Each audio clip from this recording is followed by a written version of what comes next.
I'm Rick Harp. This is your APTN News Brief for Thursday, July 3rd.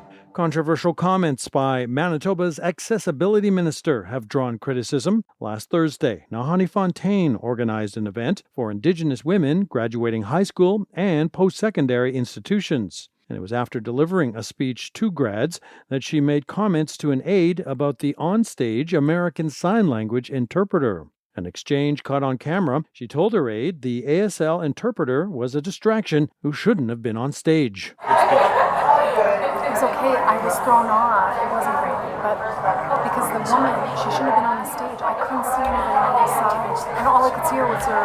frantic hand? Yeah. So I'm like, why did I on the stage? So I'm like, you need to know. And here now is some of the immediate reaction to Fontaine's comments, including someone in the audience at the grad event, Creason Achigute. We were kind of like, what's going on? Why is the interpreter leaving the stage? The event's not done. And then the interpreter told us that she had been told, demanded was the word that was used, to step down from the stage. Recent college graduate Deborah Osher and her daughter Stephanie Jeb were at the ceremony. They say the event was positive and exciting at first, until they saw Minister Fontaine ask the ASL interpreter to leave the stage right before her now viral comments. So we were kind of looking at each other. There was just a bit of a feeling of shock, like, wait a second, did this just happen? They say those comments hurt even more because they had to organize for an interpreter to even be present at the event, after repeatedly asking the government to hire one and receiving no response. They say the Red River College provided the interpreter's service so that they and other deaf or hard of hearing attendees could be fully included in the celebration. We never experienced someone doing that, like, in the middle of an event, right? Like just walking up to them on the stage and making them move. Like I've never seen that before. And Deborah's saying it was so strange. There's this moment of you're feeling inspired. We talked about empowerment and then boom, all of a sudden the feeling shifts. Deaf Manitobans have since demanded the provincial government commit to improving accessibility measures at events. Ontario's Special Investigations Unit, or SIU, has wrapped up its report into the fatal shooting of a First Nations man by police in Canora. Killed a year ago at Anishinaabe Park by an OPP officer, 57-year-old Bruce Frog hails from Wawakepewin First Nation, said to have been an avid outdoorsman known for his teachings and stories about the land. He was living in Canora at the time of his death. SIU says their report relied on interviews with police and civilian witnesses and video footage of the incident. The unit says a park employee first contacted police around noon to report a male had poured gas or oil on himself and was pushing a cart of wood and containers of flammable liquid. 5 minutes later, SIU says an officer arrived to witness an office building on fire with Frog holding a pair of machetes, one in each hand. Then, at 12:22 p.m., as Frog walked towards firefighters and a group of officers, one of them fired 3 shots. Frog would later die that same day in hospital. The officer who fired on Frog was later quoted as saying, "I don't know if that was the right call." And the SIU concluded there were no grounds to believe the OPP officer committed a criminal offense in connection with Frog's death.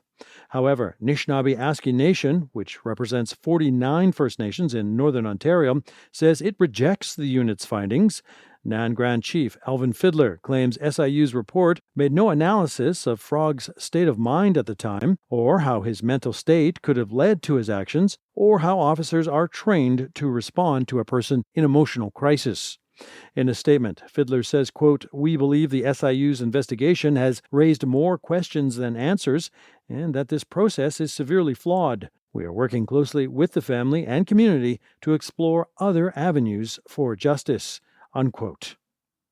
To a disturbing story out of northwestern Saskatchewan now, where a woman was the victim of a fatal weekend dog attack.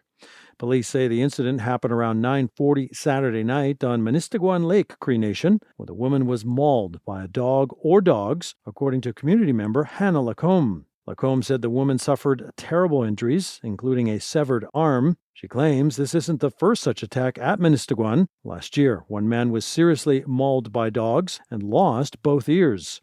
She says children have been left seriously injured after they were attacked. Lacombe says leadership is meeting with a lawyer to determine what to do next. In a statement to APTN News, she added, quote, "Each time these attacks happen, nothing meaningful changes. The only response our leadership and council ever give is to send an unqualified person to drive around and shoot dogs at random. No proper assessments are made about which animals are truly dangerous, which are people's pets, or which are strays that could be helped. This is not a solution. It is a reaction that does nothing to protect our people or our community," unquote. APTN News has reached out to Manistiguan leadership, but have yet to hear back. To Quebec, where teepees now stand as a reminder to any would-be loggers entering Atikamekw territory. And as we hear from Savannah Craig, it's part of the ongoing pushback against the province's Bill 97. We're putting up a teepee here so everyone can see it. This is Route 25. The main road is at 62. Dave Petitquay is protecting Atikamekw ancestral territory from the threat of Bill 97. He's putting up teepees to prevent loggers from passing the roads, a response to this legislation that began in the spring, after Bill 97 was tabled in late April.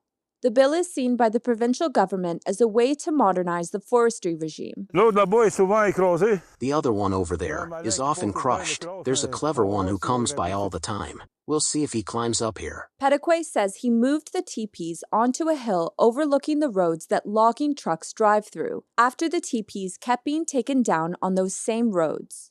Now it remains as a symbolic gesture that loggers are not welcome. We're putting up a symbol. It's an exercise of ancestral sovereignty. I haven't counted, but we have quite a few in the territory. For Petitquay, Bill 97 is another example of First Nations being left out of provincial decisions. They should stop negotiating amongst themselves and come negotiate with the representatives of the territory, the guardians of the land. Petitquay staged a blockade against logging in Wemotaci, both in the spring and winter of 2023, after he said community members weren't consulted by the provincial government. Now he says this is happening again. Earlier this month, Regional Chief for the Assembly of First Nations Quebec and Labrador went to Quebec's National Assembly to urge the government to abandon the bill. The Minister of Natural Resources and Forests, Maïté Blanchette-Vézina, instead welcomed First Nations to the table to rewrite the bill alongside her. Blockades are not allowed, in the sense that these are public roads, so it's important that the law be respected. But we do tolerate certain protest activities. That's why it's still there. That said, taking communities and workers hostage is not the way to go. We have a table to discuss. But Petitquay says otherwise. They definitely don't want us at the table. They tell us to go to the negotiating table. But where? Where should we go? Who wants to listen to us? The minister doesn't want to listen to us, but we're going to stand our ground until they listen. They won't have a choice.